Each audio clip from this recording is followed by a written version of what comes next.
Saturday night's main event is this Saturday, and since I am a wrestling channel by YouTube Wrestling Law, I must do a prediction video. Now, there are only 4 matches on the card, which is a little weird because usually there's 5 matches or 4 matches and a big segment, but thus far, we only have 4 matches, and we've got Jey Uso versus Logan Paul being one of the main attractions. Now, I believe this match should have happened at Backlash, but it did not, and so here it is on Saturday's main event. They probably did it because they're trying to pull in a bunch of casual viewers, and Logan Paul is like the epitome of casual wrestler, so I'm thinking that's why he's there. Now, at first, I was 100% sure that Jey Uso was going to win. Logan Paul didn't have a chance, even though he had some viral moments where he did punch Jey Uso in the face. I'm like, nah, they're not doing anything with it. This feud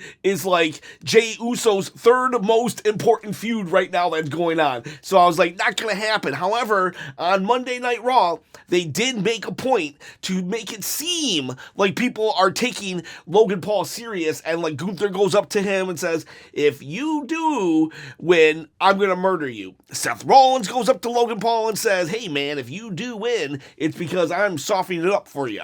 So like, they tried really hard. A for effort, WWE, on Monday for making it seem like Logan Paul has a shot at this belt. So I would say at this point, he has a 5% chance of winning, and that is not enough. I am going to pick Jey Uso, yeet, on winning. Now, there might be some shenanigans where it seems like for half a second, is Logan Paul going to do it? One lucky punch, but nope, kick out, super kick, super kick, super kick, and a Uso splash. Jey Uso is your winner. Better luck next time, Logan Paul. Oh, but don't worry. You could have beat Jey Uso, but maybe you can beat the odds and win the title on my shoulder right here, because I'm giving it away to anybody, Logan Paul or you, one of you beautiful subscribers out there. How do you win this title on my shoulder? All you got to do is comment below. At 20,000 subscribers, I'm going to give it away in my quest to quit my day job and produce wrestling content full time. Yes, that's a mouthful, but that's true. Literally, already gave away 2 belts, want to give away a 3rd, and all you got to do to win, comment below, hit that subscribe button and the bell notification button. Don't forget the thumbs up too. See that thumb? This thumb wants you, yes, I want you, to hit the subscribe button. Hit that subscribe button, please. Do what the thumb says. That's creepy.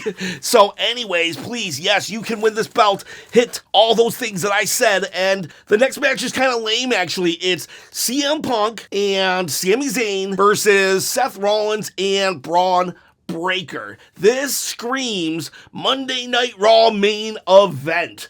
It's not the end of the world that it's on Saturday night's main event, because it's like, it's not a proper PLE. It's kind of like in that weird middle zone of PLE and Raw. So it's more important than Raw, but not PLE worthy. So it's like, it's okay, whatever. I just feel like by now, Seth Rollins, they've set him up to be like the big bad of 2025, and he kind of seems more like a mini boss, and we need to get some things rolling here, and for him to be in a match with CM Punk, and no shade, Sami Zayn, it's like, eh. Now, if that was Roman Reigns and CM Punk, that'd be like, whoa, and they're probably saving that for SummerSlam, because they're trying to drag this out. They're trying to why aren't we giving Roman Reigns singles matches? I don't know why. I would love to see Roman versus Seth, Roman versus Braun, Roman versus a broomstick. Why does it have to be Roman versus a broomstick and the dustpan? Leave the dustpan at home. Where am I going with this? I don't know. It's kind of late, actually, and I'm a little tired, and sometimes these jokes, sometimes they don't land, but this match, I don't think it lands either. It's just like, why Sami and CM Punk together? It's like, what are we doing here? I don't think Sami is going to turn. A lot of people are like, is Sami the 3rd man? Is Sami going to turn on Jey Uso? Jey Uso turned his back, and Sami looked at him with some jealousy in his eyes, and maybe he was jealous, but I honestly don't think Sami is going to turn evil just yet, because next year, the Royal Rumble is in Saudi Arabia. And you're like, what does that mean? It means that there are very few WWE wrestlers who actually speak Arabic. Sami Zayn happens to be, I think, the only one, but don't quote me on that.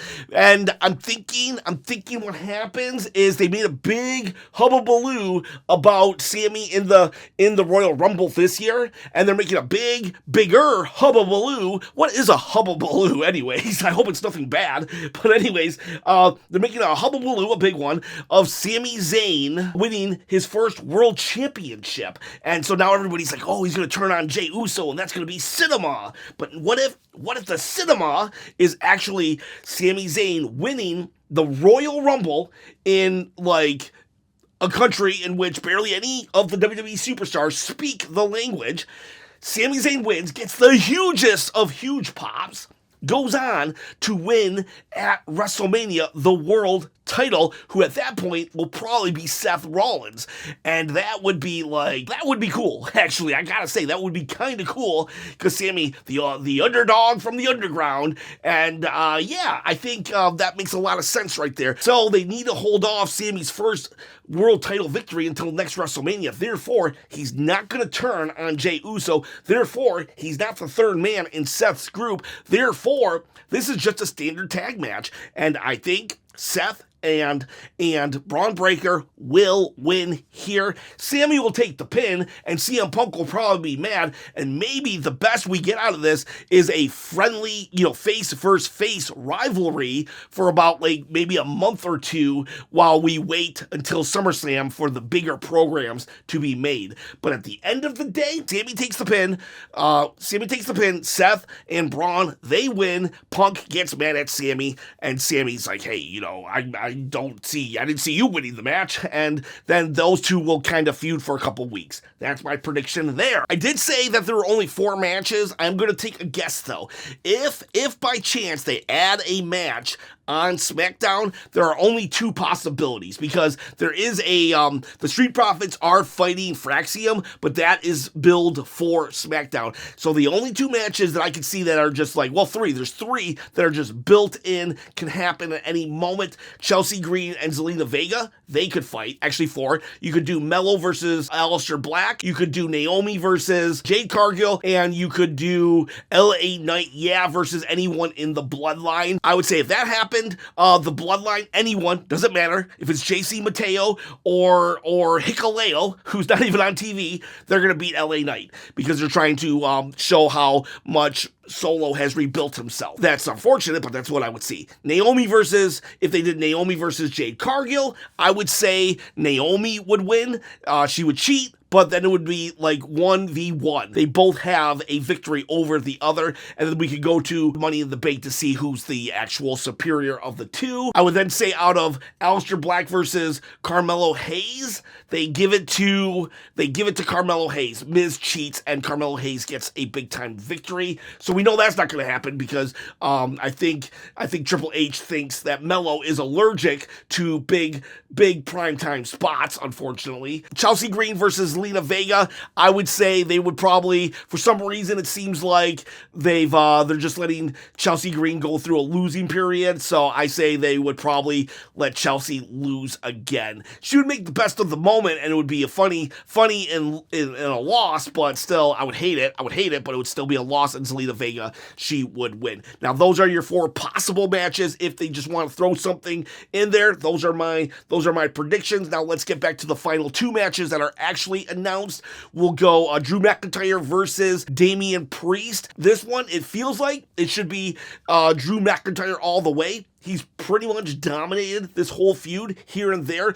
Damian Priest has gotten the upper hand, but for the most part, it's been all Drew. He won at WrestleMania even, so that's why I'm saying it's a steel cage. I'm saying that Drew loses. That's not what I want, though. Let's be very clear. Drew McIntyre is actually my favorite wrestler right now. But that said, he would lose, but it's going to be in a funky kind of way, in that it's something like this. It's going to be like he's going to Claymore kick Damian Priest so hard that he hits the cage and then the cage falls down or something like that, and then he tumbles to the floor, and first one to have their feet touch the floor wins, and that's how it happens. Or maybe he's like so close to the door, Claymore kick outside the door. That way Drew can be like, yeah, you beat me, but did you really? I Claymore kicked you out of the cage. So if that's the kind of victory you want, take it. Now that's heel Drew McIntyre making excuses, but at the end of the day, Damian Priest gets a victory, but Drew McIntyre gets a moral victory. I would hate that. I would like a definitive winner, but Triple H loves to not let Drew McIntyre look too strong for some reason. It's weird. There's certain characters that Triple H just won't do. Mello can't give him too much of a prominent spot. Drew McIntyre, he must always lose somehow, even in victory. So there you go. Damian Priest wins, but it's because of Drew's actions that happens. All right, and then and you're like, well, how could that happen? If he was like on the outside of the ropes, in between the ropes in the steel cage, if that's where Damian Priest was, and then the Claymore kick happened, boom, outside the cage. That's how it happens. If I didn't explain myself good enough earlier. All right, so now we go to the main event. RTruth versus John Cena, and I am so happy that this is taking place. I did not have this on my bingo card of all the John Cena feuds and matches. I didn't think we were going to revisit this one. I'm glad we are. There are a lot of people on the internet, shocker, complaining, just, oh my gosh, they're complaining, but I can't only throw so many stones because I complain a lot too on the internet. It's like, why we gotta let Drew lose like that? but I'm surprised that there are so many people saying that RTruth should not be wasted upon for one of John Cena's final matches. I'm like, why not? Why not? I loved when RTruth turned heel and he fought John Cena at Capital Punishment. That was honestly, I think when RTruth turned heel, that was like the genesis of the current RTruth character, and that he would just win a little loopy. Yeah, he tried to be funny before, but that was like a serious guy trying to be funny. Now RTruth is like a loopy guy who just is funny because he's so loopy. And yeah, I'm happy for this. I'm really ecstatic. In fact, the long-term storytelling has been great, and I'm not just talking about the 5 years of RTruth saying, "You're my childhood hero," and that's hilarious in and of itself. The fact that Triple H would use something that was already there is astounding to me. Triple H doesn't seem to do that. Triple H seems to only want to do his storylines his way and not use anything from somebody else's past, and yet he is, and I love it. And then we have all last month where RTruth was just really saying, hey, John Cena is my hero, love the guy. He came out, he protected him against Randy Orton. No, a lot of people had a problem with that too, but like, I just didn't. I love this. Is RTruth gonna win? No, not at all. No way. Logan Paul has a better shot of winning the world title from Andre the Giant than RTruth does from winning the title from John Cena. I wish RTruth would win the title because that would be just so crazy and amazing. Could you imagine RTruth win the undisputed title for like 2 days because on Raw he loses it back? But like, it would just be hilarious if he won the title and then he reinvokes the 24/7 rule, and then for the entire 48 hours to Monday Night Raw, we see RTruth and Tozawa actually revisiting their 24/7 feud from way back when, and everybody's like, all right, you know what? Forget it. If we said Chop should be a booker, we're changing our minds right now. Why not? Let's just have some fun with it. Now we don't let Tozawa actually ever pin RTruth, but it would just be fun. It would just be funny. And if there was ever a comedic character who could do this, it would be RTruth. It's very difficult to put a comedic character in a spot that's plausible for them to win a world title. Very rarely done. The last time something like this has happened was like Santino Marella in the Elimination Chamber, 2011, 2012? I don't know. And it's like, this would just be so cool. It would also reward RTruth. The guy has been he's been like a soldier.